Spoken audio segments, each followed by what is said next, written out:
ونستعينه ونستغفره ونعوذ بالله من شرور أنفسنا ومن سيئات أعمالنا من يهدي الله فلا مضل له ومن يضلل فلا هادي له وأشهد أن لا إله إلا الله وحده لا شريك له وأشهد أن محمدا عبده ورسوله அம்மா பாத்.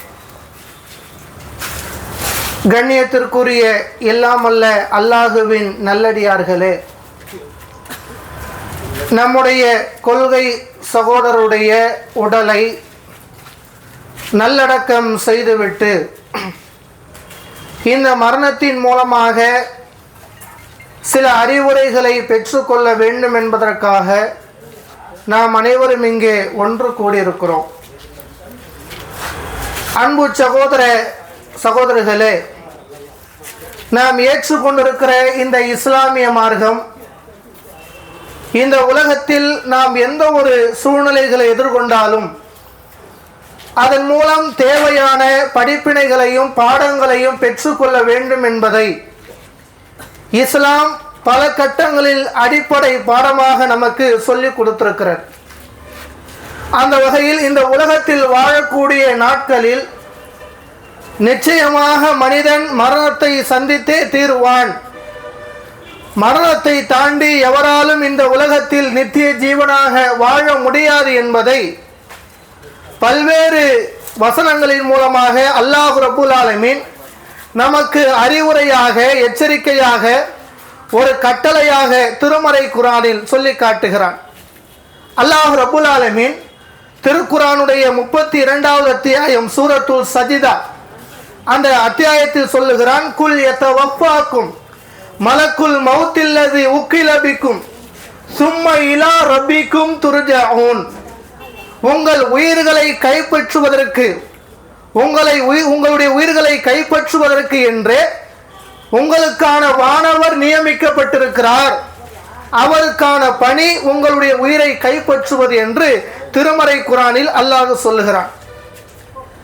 ஒரு சந்தர்ப்பத்தில் அபூபக்கர் ரலியல்லாஹு அன்ஹு அவர்கள் சொல்லுகிறார்கள், மரணம் என்பது செருப்பு வாருக்கு அருகிலே இருக்கிறது. இந்த இரண்டு செய்திகளும் நமக்கு சொல்லுகின்ற பாடங்கள் என்ன? நாம் ஒரு நாளை கடந்து விட்டால் மரணத்தை நோக்கிய பயணத்திலே இருக்கிறோம். ஒவ்வொரு நாளும் மரணத்தை நெருங்கிக் கொண்டிருக்கிறோம் என்கின்ற அடிப்படை உண்மையை எல்லா காலங்களிலும் மூமின்கள் புரிந்து கொண்டே இருக்க வேண்டும். அதனால்தான் அல்லாஹுவின் தூதர் ரசூலுல்லாஹி ஸல்லல்லாஹு அலைஹி வஸல்லம் அவர்கள், நீங்கள் மன்னரையை சந்தியுங்கள், அது உங்களுக்கு மரணத்தை நினைவுபடுத்தும். நீங்கள் கபர்களை சியாரத் செய்யுங்கள், அது உங்களுக்கு மறுமை நினைவுபடுத்தும் என்று அல்லாஹ்வின் தூதர் அவர்கள் குறிப்பிடுகிறார்கள். ஏன் இந்த அளவிற்கு வலியுறுத்த வேண்டும் என்று சொன்னால், இந்த மரணத்துடன் நம்மை கொண்டு வந்து வைக்கப்படுகின்ற இந்த கபருடைய வாழ்க்கை என்பது மறுமை வெற்றிக்கான ஒரு அடையாளம். அல்லாஹ்வின் தூதர் அவர்கள் குறிப்பிடுகிறார்கள், அல்லாஹுவால் எனக்கு எடுத்து காட்டப்படுகின்ற காட்சிகள் உங்களுக்கு எடுத்து காட்டப்பட்டால் நீங்கள் குறைவாக சிரிப்பீர்கள், அதிகமாக கண்ணீர் விட்டு அழுவீர்கள். இந்த செய்தியை சொல்லிவிட்டு அல்லாஹ்வின் தூதர் அவர்கள் குறிப்பிடுகிறார்கள், ஒரு மனிதன் உயிர் பிரிகின்ற நேரத்தில் அவன் படுகின்ற சிரமங்களை அல்லாஹ் எனக்கு எடுத்து காட்டுகிறான். இந்த காட்சியை உங்களுக்கு காட்டப்பட்டால், ஒரு மனிதன் மரணிக்கும் பொழுது அவன் அடைகின்ற துன்பங்களை உங்களை போன்ற மனிதர்களுக்கு எடுத்து காட்டப்பட்டால், இறந்த அந்த உடலை புதைக்காமல் பூமியின் மீது அப்படியே போட்டுவிட்டு விரண்டு ஓடிவிடுவீர்கள் என்று அல்லாஹ்வின் தூதர்கள் குறிப்பிடுகிறார்கள்.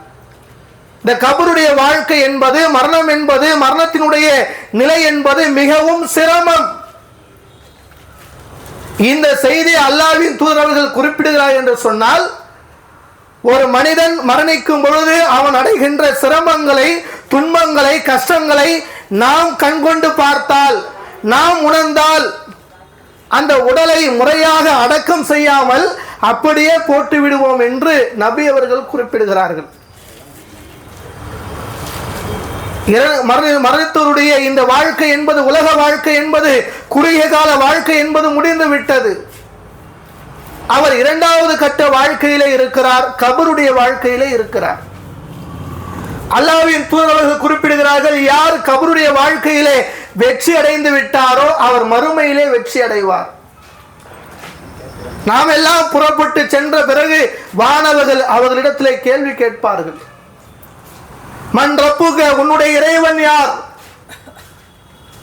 உன்னுடைய மார்க்கம் என்ன, உன்னுடைய தூதர் யார் என்று இறந்தவரிடம் கேள்வி கேட்கப்படும். இந்த உலக வாழ்க்கையை சிறப்பாக நல்ல முறையில் இறைவன் சொன்ன கடமைகளை, பொறுப்புகளை, உரிமைகளை சரியான முறையில் நிறைவேற்றி அவர் வாழ்ந்து இந்த உலகத்தை விட்டு பிரிந்திருந்தால் உன்னுடைய இறைவன் யார் என்ற கேள்விக்கு அல்லாஹ் என்று பதில் சொல்வார். மந்தீனிக்க, உன்னுடைய மார்க்கம் என்ன என்ற கேள்விக்கு இஸ்லாம் என்று பதில் சொல்வார். உன்னுடைய தூதர் யார் என்ற கேள்விக்கு முகம்மது என்று பதில் சொல்வார். ஒரு நல்ல அடியார் இந்த மூன்று கேள்விக்கும் பதில் சொன்னவுடன் வானவர்கள் கேட்பார்களாம், இந்த பதிலை நீங்கள் எவ்வாறு சொன்னீர்கள், எதன் மூலம் இந்த பதிலை கற்றுக்கொண்டீர்கள் என்று வானவர்கள் நான்காவதாக ஒரு கேள்வி கேட்பார்கள். அதற்கு அந்த அடியார் சொல்லுவார், இந்த உலகத்தில் வாழ்ந்த நாட்களில் திருமறை குர்ஆனை கற்றுக்கொண்டேன். அந்த திருமறை குர்ஆனுடைய வசனங்களை திரும்ப திரும்ப ஓதிக்கொண்டே இருந்தேன். திருமறை குர்ஆனுடைய வசனங்களை, அல்லாஹ்வின் தூதருடைய வாழ்க்கை முறைகளை என்னுடைய வாழ்க்கையால் உண்மைப்படுத்தினேன். அதனால் இந்த பதிலை சொல்லுகிறேன் என்று அந்த அடியார் சொல்லுவார். உடனே அல்லாஹ் சொல்லுவான், இந்த அடியாருக்கு சொர்க்கத்தின் வாசல்களை திறந்து விடுங்கள், இவரை புது மாப்பிள்ளை போன்று தூங்க வையுங்கள், இவருடைய கபறுகளை விசாலமாக்குங்கள், கபரிலே வெளிச்சத்தை கொண்டு வாருங்கள், சொர்க்கத்திலே வீசுகின்ற காற்றை இந்த கபரின் பக்கம் திருப்புங்கள் என்று அல்லாஹ் அறிவிப்பான் என்று அல்லாஹ்வின் தூதரவர்கள் குறிப்பிடுகிறார்கள். உலகத்தில் வாழ்ந்த நாட்களில் திருமறை குர்ஆனுடைய வசனங்களை படிக்கிறோம், செவியேற்கிறோம், பல ஜும்மாக்களில் பயான்களாக கேட்கிறோம். அது நம்முடைய வாழ்க்கையிலே உண்மைப்படுத்தினோமா? உண்மைப்படுத்தினால் மட்டும்தான், குர்ஆனையும் ஹதீஸையும் செவியேற்று கட்டுப்பட்டு உண்மைப்படுத்தினால் மட்டும்தான் கபரிலே கேட்கப்படுகின்ற அந்த மூன்று கேள்விகளுக்கு நம்மால் தெளிவாக பதில் சொல்ல முடியும். அப்படி எதிர்மாற்றமாக ஒரு அடியார் அந்த வானவர்கள் கேட்கின்ற கேள்விகளுக்கு சரியான முறையிலே பதில் சொல்லவில்லை என்றால், நபிகளார் குறிப்பிடுகிறார்கள், மிக பிரம்மாண்டமான செம்மட்டியை கொண்டு 2 காதுகளுக்கும் இடையிலே இருக்கிற அவருடைய பிடரியில் நாம் அடிப்போம். அவர் கத்துவார், கதறுவார், அழுவார், துடிப்பார். மீண்டும் மீண்டும் அவரை நாம் சோதித்துக் கொண்டு துன்புறுத்திக் கொண்டே இருப்போம். அவருடைய கபரிலே கெட்ட வாடையை ஏற்படுத்துவோம், அவருடைய கபரை நெருக்குவோம் என்றெல்லாம் அல்லாஹ்வின் தூதரவர்கள் கபரில் நடக்கின்ற நல்லவர்களுக்கான வாழ்க்கையையும் தீவிரர்களுக்கான வாழ்க்கையும் மிக தெளிவாக நமக்கு சொல்லுகிறார்கள். நாம் உலகத்தில் வாழ்கின்ற நாட்களில் எத்தனை பயான்களை கேட்டிருக்கிறோம். திருமறை குர்ஆனுடைய நூற்றுக்கணக்கான வசனங்கள், தொழுகையை நிலைநிறுத்துங்கள், நூற்றுக்கணக்கான வசனங்கள், ஜக்காத்தை கொடுத்து விடுங்கள், உங்களுடைய பொருளாதாரத்தை நல்வழியிலே செலவு செய்யுங்கள். எவ்வளவு அதிகமான வசனங்கள் மூலமாக அல்லாஹ் நமக்கு அறிவுறுத்தியிருக்கிறான். உலகத்திலே வாழ்வதற்கு தேவையான எளிமையான நடைமுறையான ஒரு திட்டத்தை கொடுத்திருக்கிறான்.